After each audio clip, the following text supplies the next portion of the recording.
perbedaan pendapat itu salah satu hikmah dan sunnatullah. Kenapa ada perbedaan pendapat? Karena pemahaman dan fikiran manusia berbeda. Oleh karena itu, tidak akan bisa satukan umat dalam satu pendapat. Yang bisa disatukan dalam satu pendapat kalau sudah ada jelas-jelas perintah atau larangan dalam ayat maupun dalam hadis. Kenapa muncul berbeda pendapat? Contohnya, nisfu Sya'ban. Memang ada hadisnya. Ada hadis apa?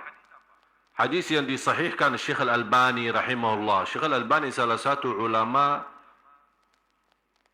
yang terbaik sedunia, yang sudah diakui sebagai ulama ahli hadis.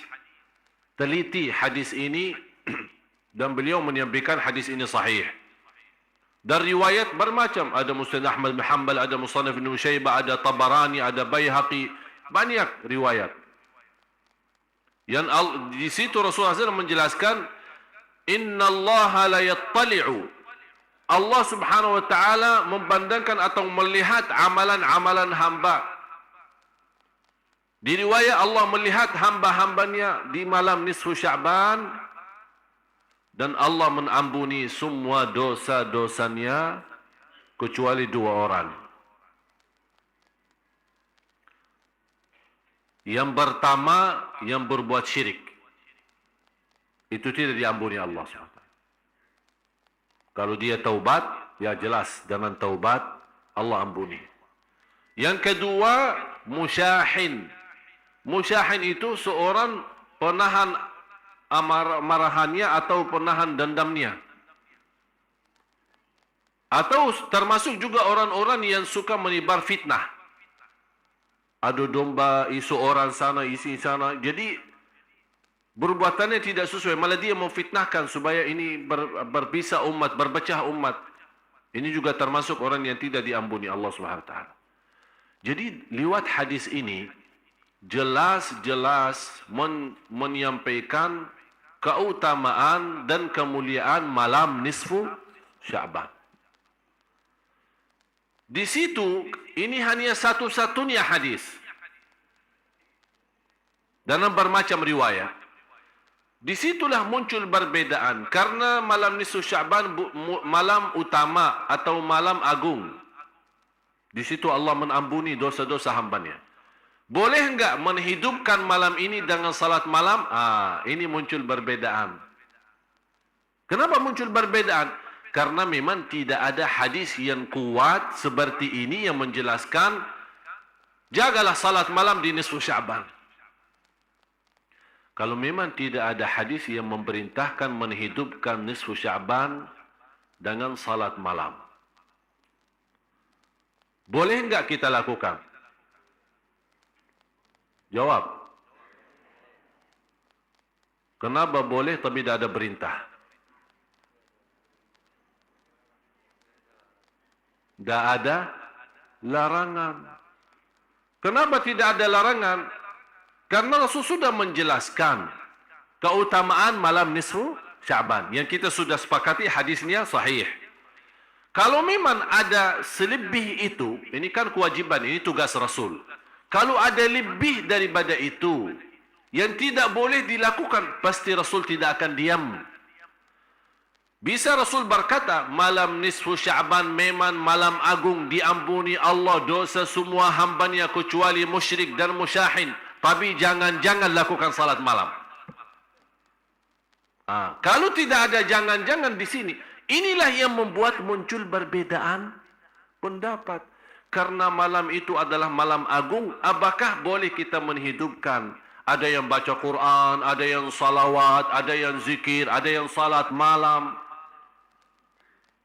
Yang punya dasar, alasannya Rasul tidak lakukan, silahkan. Anda tidak mau lakukan dengan dasar Rasul tidak lakukan salat malam khusus di malam nisfu Sya'ban, ya silahkan Anda tidak usah salat malam. Ini Anda punya dasar kan? Tapi tidak boleh Anda mengingkari orang lain salat malam. Karena Rasul sendiri tidak pernah ingkari. Rasul sendiri tidak pernah melarang. Yang mau salat malam silahkan, yang mau tidur, ya silahkan. Kenapa diributkan? Ini masalahnya. Apapun bersoalan yang belum disepakati, ini harus difahami Bapak Ibu ya. Hafal ini kalau bisa, bukan hanya difahami, dihafal. Apapun bersoalan dalam fikih tidak disepakati oleh ulama, ijma'. Faham ijma'? Sepakat. Tak ada satu pun yang keluar dari sepakatan itu. Kalau belum ada sepakatan dari ulama, umat itu masih dalam kebebasan.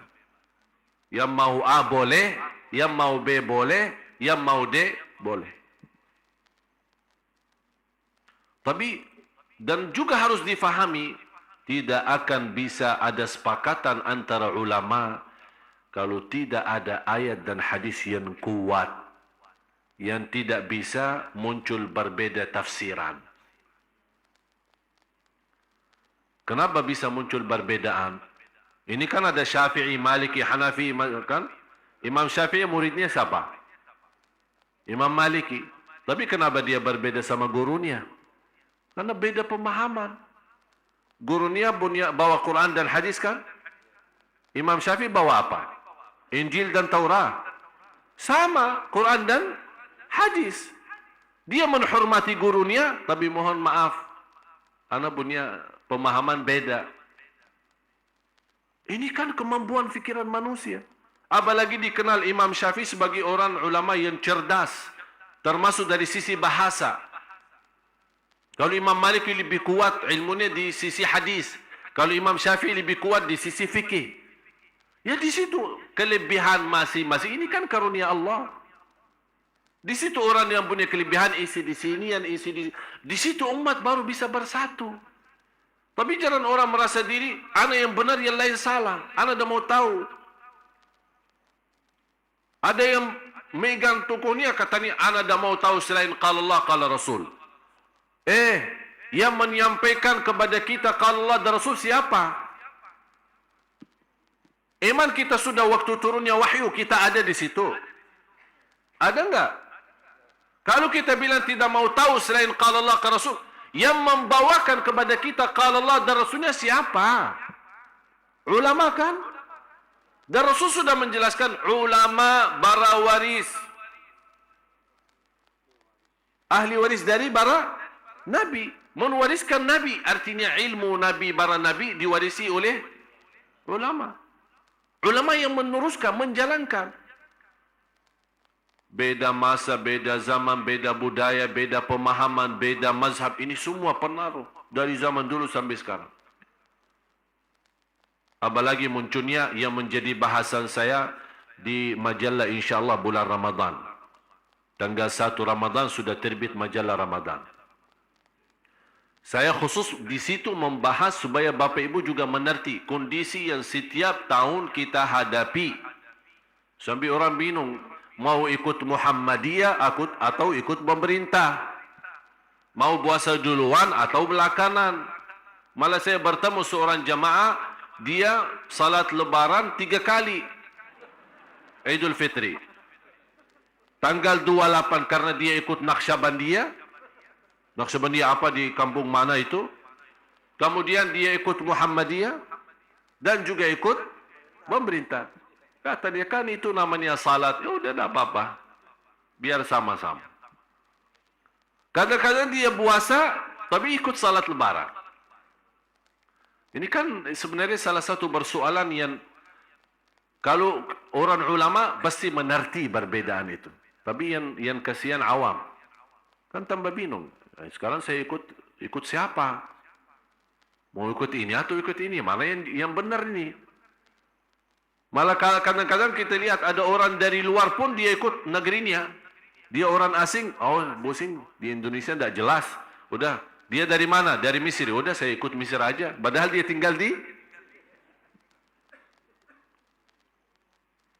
Ini insya Allah menjadi bahasan saya di majalah. Nanti insya Allah kalau Bapak Ibu berkenan nanti dapat majalah Ramadan itu. Nanti di situ angka akan mendapatkan. Saya kumpulkan di situ semua perbedaan. Dengan dasar saya bahas setitil-titilnya, saya dalami semua supaya Bapak Ibu ngerti. Nanti ujungnya kesimpulannya apa. Supaya harus Bapak Ibu menurut saya, inilah saatnya jamaah kita ini, umat Islam di Indonesia, dinaikkan kualitas ilmunya. Naik. Harus faham. Supaya jangan. Karena saya punya prinsip, man kathura ilmuhu, qalla inkaruhu. Semakin banyak ilmunya, seorang akan sedikit mengingkari perbedaan. Kenapa sekarang banyak muncul ingkar, ini dah boleh, ini boleh, ini dah boleh? Karena mereka belum faham. Hanya faham dari satu sisi. Kalau kita perhatiin, angka 7 bahasa Arab, bisa diketik angka 7 enggak? Bisa enggak? Enggak ada Arabnya. Makanya ada Arabnya dong. Saya penceramah orang Arab asli kok enggak ada Arabnya. Ada satu cerita yang saya buat dari angka 7. Kalau angka 7 Arab itu begini kan? Fe ya. Kalau 8 fe balik ya. Saya waktu ada satu persoalan dapatan sama satu orang. Ujung-ujungnya tidak selesai. Udah saya bilang begini. Saya tulis angka 7 V ya. Saya di posisi di sini. Beliau di situ. Pak, tolong bacain. 8. Maaf Pak, saya lihat 7. Maaf Syekh salah. 8. Maaf, inti belum faham. 7. Ribut 8, 7. 8, 7. Habis itu dia bosan. Belum faham ya apa yang saya maksud? Enggak. Udah begini. Karena inti megang pendapat ente, ana megang pendapat saya. Tidak akan nyambung. Udah begini aja. Tolong Pak Bindah datang sini tolong sama saya sebelahan. Biar kita jadi sahabat. Begitu dia datang, ayo bacain apa? 7. Udah, ajak saya ke sana biar kita sama-sama sahabatan. Tapi di sebelah sana. Ayo. 8. Ternyata kata inti benar. Kata ana juga. Kenapa ribut? Cuma masalahnya perlu kita sedikit memposisikan diri di mana. Padahal sebenarnya dua-duanya benar. Tidak ada yang bawa kufur. Kita udah yang buat nisfu Sya'ban kafir masuk neraka. Alhamdulillah dah sampai masuk neraka. Jadi cuma masalahnya ada sedikit karena memang dah ada ayat ya ayyuhalladzina amanu jagalah salat malam nisfu Sya'ban atau tidak ada perintah, tapi di sisi lain tidak ada larangan. Itu aja. Karena di sini inti tidak menerima perintah, saya tidak menerima larangan karena prinsip Rasulullah SAW ada perintah atau larangan. Dan banyak hal yang lain seperti itu. Dan tidak ada dasar kuat alasannya kita tidak boleh lakukan kecuali yang dicontohkan oleh Rasul. Ada orang berkata, kenapa bikin begini? Apakah dicontohkan oleh Rasul? Saya pernah duduk di masjid megang tasbih. Saya suka kalau megang tasbih, saya suka diam-diam ya. Saya itu, buat apa tunjukin orang? Pas live di TV ditunjukin tasbihnya. Oh, Masya Allah ahli tasbih. Ya ahli tasbih sendiri, jangan di hadapan orang. Jadi kalau saya lagi duduk sendiri, suka megang tasbih. Tapi saya tunjukin ke orang. Tapi kebetulan pas ada orang sebelah saya, lihat tasbih. Langsung negur saya. Mohon maaf Syekh, saya rasanya tidak enak. Apa? Tasbih bid'ah.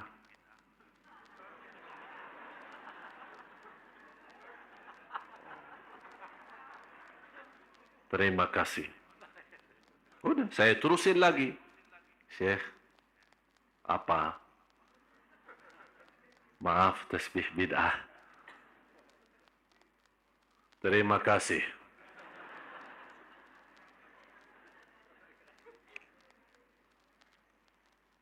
Kan kita orang Islam, tak boleh melanggar Rasul. Jadi, gimana ya?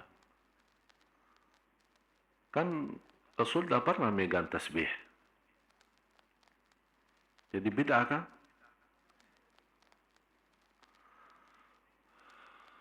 Duduk. Nanti sekarang membuat konsentrasi saya hilang gara-gara. Udah, saya masukin tasbih, ayo duduk. Apa dasar kamu tasbih itu bid'ah? Saya minta dasar yang kuat. Ya ayyuhalladzina amanu, jangan megang tasbih. Itu sudah jelas, kuat. Tak boleh kita tawar-tawaran di sini kan? Sami'na? Tak.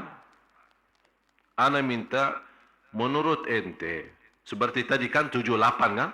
78. Kenapa tak boleh? Kenapa menurut ente tasbih itu bid'ah? Alasan saya, tasbih itu tidak ada di zaman Rasul.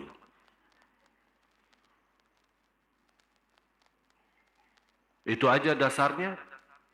Ada kira-kira yang sesuatu, kalau ini dasar awam. Saya minta dasar ilmi, ada ilmunya gitu. Supaya saya faham, harus bisa terima. Kalau kata-kata begini tidak bisa. Ya itu dasar saya, karena tasbih tidak ada di zaman Rasul, jadi sekarang munculnya tasbih jadi bid'ah. Udah saya jawab dengan prinsip yang sama. Kamu dari kepala sampai ujung kaki bid'ah, karena kamu tidak ada di zaman Rasul.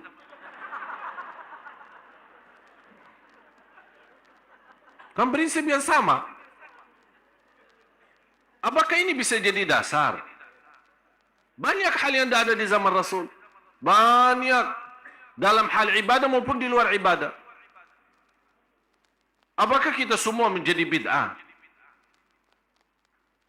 Harus kita fahami kondisi kita Bapak Ibu. Apalagi perbedaan mazhab, perbedaan pemahaman. Itu kita harus waspada, memahami semua. Dan soal tasbih, di zaman Rasul, kata siapa ada tasbih? Ada di zaman Rasul tasbih. Salah satu istri Rasulullah SAW bertasbih, tapi bukan tasbih yang kita kenal sekarang. Dulu tasbihnya mereka dengan batu. Rasul SAW melihat seorang istrinya, begitu Rasul keluar subuh, kemudian salat subuh, balik lagi. Ini di hadis Sahih Bukhari Muslim. Rasul SAW balik lagi, melihat istrinya di tempat tadi tidak berubah dan masih teruskan tasbihnya. Kata Rasul, dari tadi kamu masih berzikir? Dia lagi megang batu. Kata istrinya, ya Rasulullah. Kata Rasulullah SAW, saya setelah kamu mengucapkan 3 kali sebuah kata, kalau ditimbang di sisi Allah jauh lebih berat 3 kali yang saya ucapkan daripada sepanjang kamu duduk baca zikir itu. Subhanallah wa bihamdih adada khalqih wa ridha nafsih wa zinata arshih wa midada kalimatih. 3 kali. Ulama mengambil dari hadis ini, Rasul menegur istrinya soal zikir. Memberikan zikir yang simpel, yang sederhana, tapi pahalanya lebih besar daripada sepanjang dari subuh sampai terbit matahari. Tapi Rasul tidak membahas soal batu yang dimegang sama istrinya. Ulama menambil kesimpulan, Imam San'ani, salah satu ulama Ahlus Sunnah yang besar di Yaman, beliau menyampaikan, karena Rasul tidak mengingkari memegang batu dengan zikir dengan batu, tidak ada perbedaan dengan batu yang tertumbah sama batu yang tersusun. Batu yang tertumbah sama batu yang dimaksud ya tasbih. Yang sekarang kita namakan tasbih. Katanya Rasul kalau berzikir tidak pernah megang tasbih, beliau bertasbih dengan tangan. Sekarang bertanya saya, ya Allah pusing kadang-kadang. Bertanya saya, yang sekarang bertasbih dengan tasbih, dia baki tangan atau baki kaki? Baki tangan atau baki kaki? Katanya Rasul kalau bertasbih dengan tangan. Terus yang lagi memegang tasbih baki apa? Baki tangan juga. Apa bedanya baki tangan dengan jari sendiri atau baki tangan dengan tasbih? Bedanya apa? Tolong kasih tahu bedanya apa? Ya kecuali kalau ada orang bertasbih dengan kaki, baru kita bilang oh maaf, Rasul kalau bertasbih baki tangan. Terlalu apa namanya? Di apa? Lebay ya.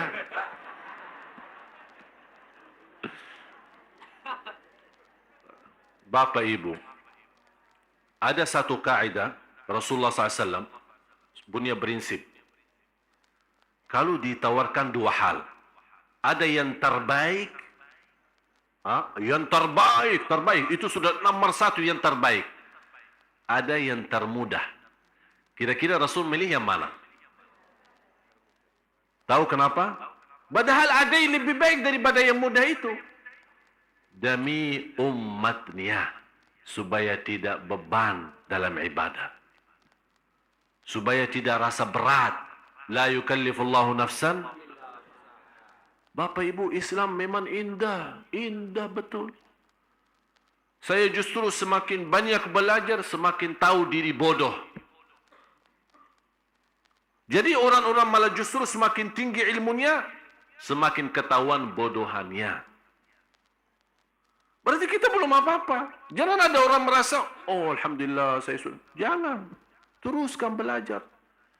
Sungguh subhanallah semakin banyak kita akan melihat, semakin terasa keindahan Islam. Semakin akan mendalami begitu luasnya Islam. Menghormati manusia, menghormati perbedaan, menghormati pemahaman. Itu luar biasa. Dan kita tetap Bapak Ibu kembali kepada Al-Quran dan Sunnah. Dan bagaimana kita bisa memahami Al-Quran dan Sunnah kecuali dengan ulama? Siapa yang bisa faham Quran dan Sunnah? Ya ulama. Oleh karena itu ulama harus betul-betul yang takwa, yang ikhlas, amanah. Begitu dia memimpin jamaah, dia terangkan. Jangan Bapak Ibu memahami. Kalau saya di posisi, saya tidak memerintahkan jaga salat malam nisfu Sya'ban dan saya tidak larang. Yang mau silahkan, yang tidak mau silahkan. Prinsip saya seperti itu. Saya ikut sahabat sejak dulu. Tabi'in yang sudah bertemu dengan sahabat seperti Al-Hasan Al-Basri rahimahullah. Saya punya sanad, dapat sanad dari guru ke guru, silsilah. Tahu sanad silsilah? Megang tasbih sampai Imam Hasan Basri. Sampai Imam Hasan Basri. Imam Hasan Basri itu gurunya, guru beliau adalah sahabat Rasulullah SAW. Jadi salah satu pendapatnya beliau misal seperti kunut. Ini juga termasuk salah satu yang dipersoalkan. Kunut subuh boleh atau tidak boleh. Malah ada yang terlalu lebay ya. Betul. Terlalu lebay. Sampai ada orang yang membatalkan salat seorang yang tidak kunut subuh. Atau ada sisi lain, ada orang yang terlalu membatalkan salat orang atau membid'ahkan salat seorang yang lakukan kunut subuh. Jadi sebenarnya saya lihat dua-duanya berlebih-lebihan. Lebay. Prinsip saya apa? Yang mau kunut boleh, yang tidak mau kunut boleh. Sudah selesai. Anta makmum, imamnya baki kunut, ikut. Tak mau ikut, ya terserah. Kenapa ribut? Kenapa diributkan? Oleh karena itu Bapak Ibu saya harap, oleh karena itu salah satu perjuangan saya di Indonesia, terutama khusus untuk jamaah-jamaah saya ini, saya memperjuangkan supaya kita bagaimana memiliki kualitas ilmu yang insya-Allah sederhana tapi dalam. Faham dalam? Jadi betul. Kenapa? Supaya apapun yang kita hadapi, saya tidak mau Anda belajar di sini terus beributan sama orang di luar. Jangan. Tapi Anda punya prinsip, Anda sudah ngerti. Terima kasih. Yang sesuai pendapat kita, yang tidak sesuai pendapat kita, tetap sama-sama hormati. Udah sampai kapan umat ini masih terus begini keadaannya? Umat Islam di Indonesia umat yang terbesar. Coba bayangkan kalau bisa bersatu, luar biasa kenikmatan yang kita hadapi. Dan tidak akan mudah dan gampang muncul aliran-aliran yang sesat. Sekarang gampang muncul aliran-aliran Ahmadiyah dan yang lain-lain. Dan menurut saya, al-haq dan yang benar nyata dan jelas. Dan batil juga nyata dan jelas. Yang kita minta satu, saat Bapak Ibu baca Al-Fatihah, rasakan ihdinas siratal. Itu yang dirasakan. Ya Allah, memang sekarang Indonesia lagi menghadapi bermacam-macam. Bermacam pemahaman, perbedaan. Sampai tertanam kebencian, tertanam bermusuhan. Ihdinas siratal mustaqim. Ya Allah, berilah kepada di antara semua yang sudah menghadapi persoalan ini sambil membuat umat bingung, malah orang bisa tersesat. Ya Allah, selamatkan. Dengan apa? Ihdinas siratal mustaqim. Jadi Bapak Ibu, begitu Anda lagi salat, tolong kalau bisa apalagi lagi salat sunnah, boleh stop sebentar ya. Maksud saya stop apa? Begitu Anda baca ihdinas siratal mustaqim, stop sejenak ya. Sebentar aja. Rasakan, hayati. Supaya di dalam salat kita bisa betul termasuk kita. Bukan hanya salat biasa. Tapi isi daripada salat bermunajat, memohon. Ya Allah, umat ini sudah berantakan. Saling menyesatkan, saling membidahkan. Ya Allah, ihdinas siratal mustaqim. Ya Allah, saya tidak mau menjadi orang tersesat. Tidak mau jadi orang hati hitam. Gara-gara perbedaan. Silahkan ada perbedaan, tapi jangan ada perbedaan hati. Hati ini harus terjaga. Yang kita sudah tahu, seorang yang jaga hatinya, jaga perasaannya sama orang lain, Allah masukkan dia surga. Ini amalan yang begitu luar biasa. Oleh karena itu sekali lagi Bapak Ibu, apa soalan-soalan yang kita merasa tidak nyaman dalam hati kita, supaya tidak menimbulkan hal perbedaan, apalagi kita belum mengerti, silahkan ajukan pertanyaan. Alhamdulillah sekarang mudah, lewat SMS bisa, lewat Facebook bisa, lewat Twitter bisa. Kita melayani jemaah semaksimal mungkin, semampu saya, insya-Allah kita, yang penting kita harap ini ihdinas siratal mustaqim. Malah saya ada satu program insya-Allah yang akan digerakkan di habis bulan Ramadan dalam judul ihdinas siratal mustaqim. Di bawahnya saya memimpin umat, ayo kita sama-sama menuju siratal mustaqim. Karena kita harap ridha Allah. Sayang sekali kalau kita beribadah dan kita merasa diri benar dan suka menyalahkan orang lain, ternyata kita yang jadi salah. Walaupun ibadah kita benar, tapi karena perasaan kita terhadap orang lain menyalahkan ibadahnya, seolah kita di posisi Tuhan. Siapa yang benar, siapa yang salah. Kita hamba, bukan Tuhan. Masalah ibadah benar atau salah urusannya sama Allah. Bisa orang salah ibadah tapi niatnya baik, Allah bisa terima. Bisa orang benar ibadahnya tapi orangnya riya, tidak ikhlas, ditolak. Jadi masalahnya di sini bukan masalah kita yang benar atau tidak, masalahnya petunjuk, taufik. Ini kuncinya, taufik dari Allah. Itu yang kita selalu jaga. Oleh karena itu mari kita sama-sama berdoa. Minta betul-betul bersama, buka hati, tunjukkan hajat dan kemiskinan kita kepada Allah Subhanahu wa taala lewat doa. Kita harap kunci taufik malam ini, insya-Allah Bapak Ibu semua mendapatkan kunci taufiknya. Kalau kita bisa dapat kunci taufik, subhanallah, semuanya lancar. dunia lancar. Ini taufik tidak bisa terikat dalam hal ibadah saja. Dalam rumah tangga memerlukan taufik, dalam urusan dunia memerlukan taufik, dalam belajar perlu taufik.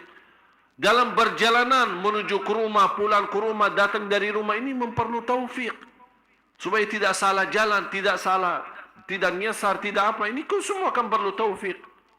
Itu yang dimaksud hidayah yang tertinggi, yang diharapkan oleh semua orang, termasuk ulama, para awliya, para salihin, adalah hidayah taufik.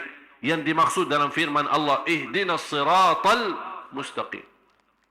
Nabi kita, Nabi SAW, memohon itu. Ihdinas siratal mustaqim. Oleh karena itu, sekali lagi, kita bersama-sama doa. Dan semua yang ke depan, Bapak Ibu, yang berminat, berkenan, membantu dakwah kami, saya menyampaikan ribuan terima kasih. Bukan saya senang karena Anda membantu dakwah, tapi saya yakin Anda nanti akan rasakan senangnya karena Alhamdulillah dakwah kami betul-betul tidak ada yang salah guna. Semaksimal mungkin menjadi berguna bagi umat. Oleh karena itu, support dakwah kami. Support dengan doa.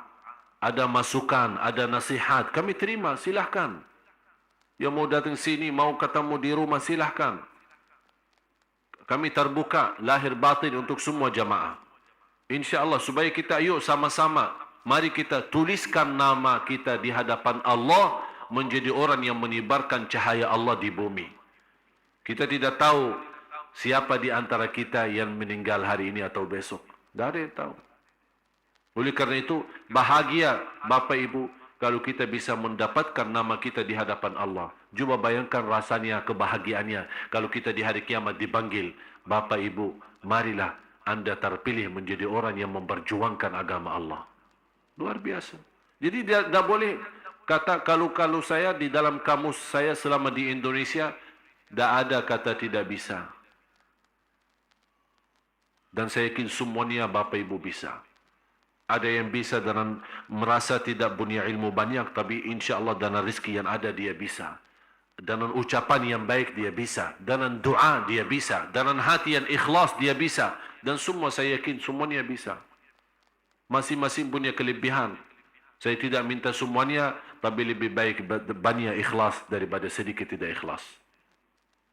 Betul ya? Mari sama-sama kita berdoa.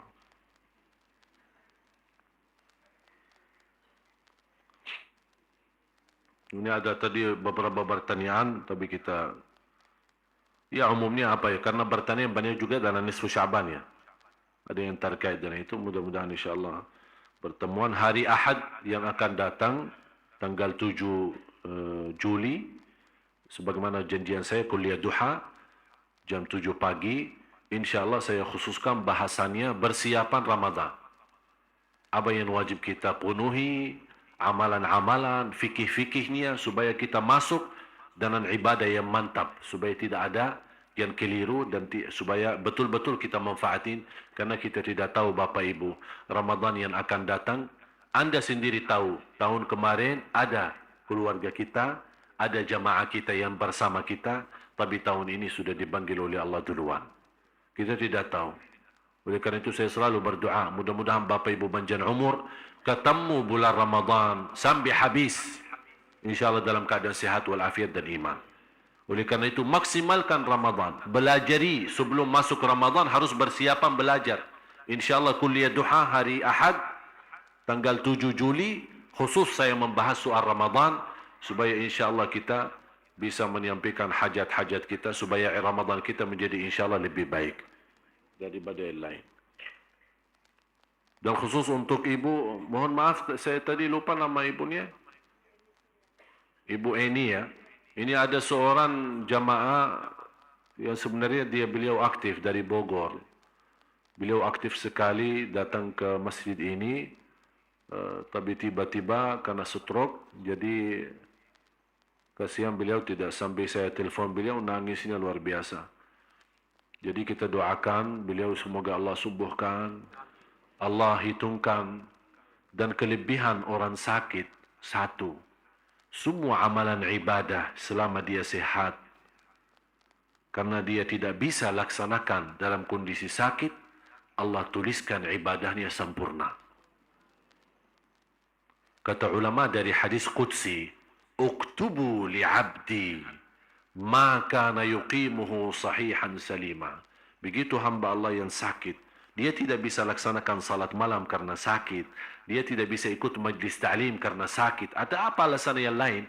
Kata ulama, orang sakit jauh lebih terkabul amalan ibadah daripada orang yang sehat.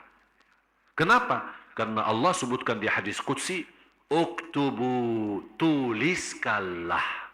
Kalau Allah berkata tuliskanlah, berarti sudah tanda kabul. Kita doakan beliau semoga Allah sembuhkan, Allah ampuni dosanya, Allah sehatkan. InsyaAllah kembali beraktivitas bersama kita di sini, dan insyaAllah semua apa yang dihadapi dikuatkan oleh Allah dalam sabar lahir batin. Amin ya rabbal alamin. Bismillahirrahmanirrahim. Alhamdulillahi rabbil alamin. Alhamdulillahi rabbil alamin. Alhamdulillah atas iman. Alhamdulillah atas Islam. Alhamdulillah atas nikmat Quran. Alhamdulillah atas nikmat kita bersama-sama di majlis ilmu. Karena ini semua karunia darimu ya Allah. Alhamdulillah engkau selamatkan langkah-langkah kami sambil datang ke majlis ini. Alhamdulillah. Alhamdulillah atas pimpinanmu ya Allah. Alhamdulillah atas petunjuk dan taufikmu. Ihdinas siratal mustaqim.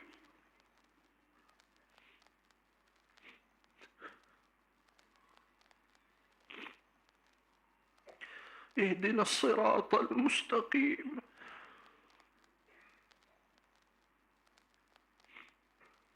Ya Allah, selamatkanlah bapa ibu dari jalan yang tersesat,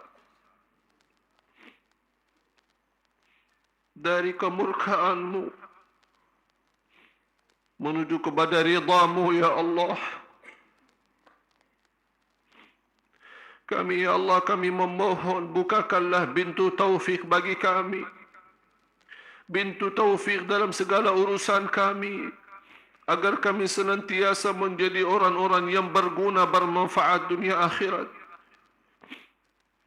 Ya Allah ya Arhamar Rahimin, jadikan ilmu yang kami belajari membuka wawasan bagi kami, menambah iman dan taqwa untuk kami, dan ilmu yang kami belajari menjadi ilmu bermanfaat bagi sisa umur hidup kami.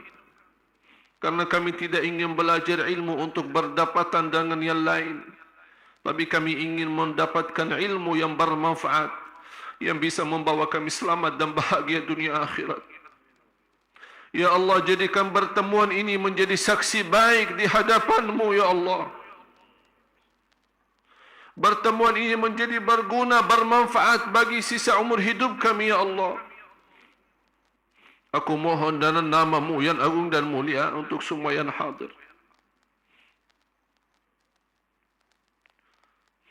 Ya Allah, ampuni segala dosanya. Untuk semua yang hadir, Bapak Ibu, aku mohon, Bapak Ibu malam ini pulang ke rumahnya sudah diampuni segala dosanya, disucikan hatinya, dibersihkan jiwanya, agar menyambut bulan puasa dalam kebersihan lahir batin ya Allah. Ya Arhamar Rahimin. Ya Allah, jadikan titisan air mata kami di malam ini yang melamatkan kami dari siksa neraka Jahannam. Karena kami belajar di hadis Rasul, yang nangis karena Allah akan diselamatkan dari neraka Jahannam.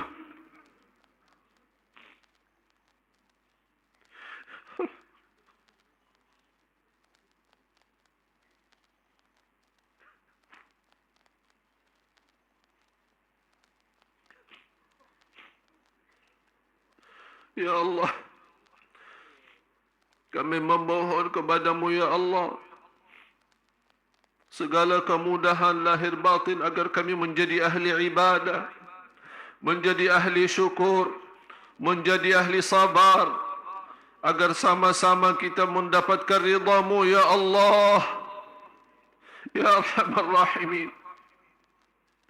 Maafkan ya Allah, maafkan kami atas kekurangan kami.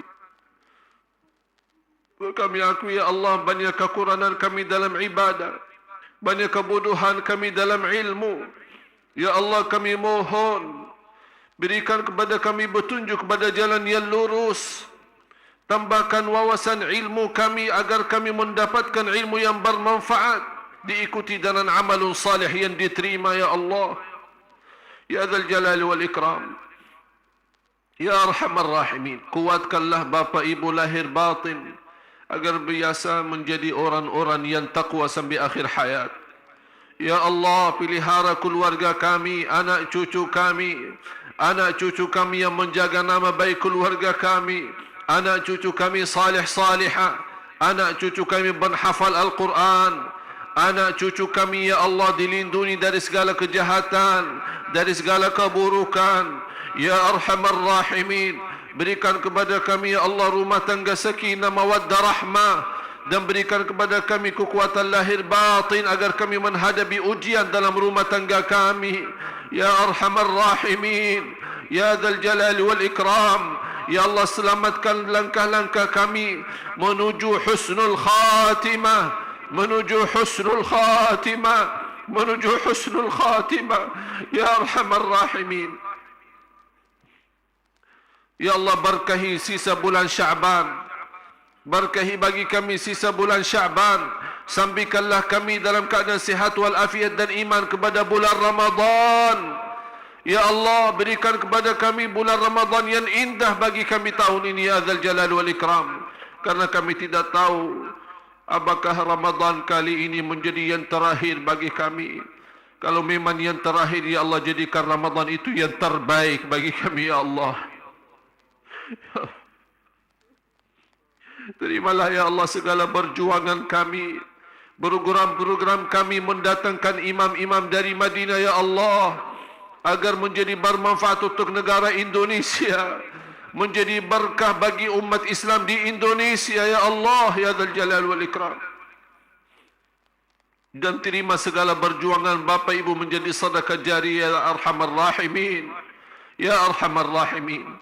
اغفر لنا ولوالدينا وارحمهم كما ربونا صغارا واغفر لجميع المسلمين والمسلمات والمؤمنين والمؤمنات الأحياء منهم والأموات إنك سميع قريب مجيب الدعوات ويا قاضي الحاجات. Ya Allah, bagaimana Kau memberikan kepada kami kemudahan sama-sama berkumpul di majlis ilmu di masjid ini ya Allah. Ya Allah,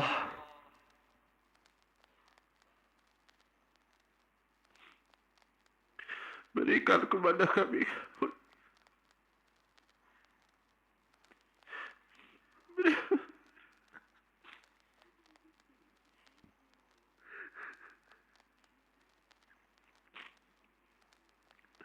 berikan kepada kami kemuliaan. Jumpa lagi di surga-Mu ya Allah. Jumpa lagi di surga-Mu ya Allah. Tidak ada di antara bapa ibu yang terpisah masuk neraka. Kami ingin berkumpul kembali di dalam surga-Mu ya Allah, ya Arhamar Rahimin.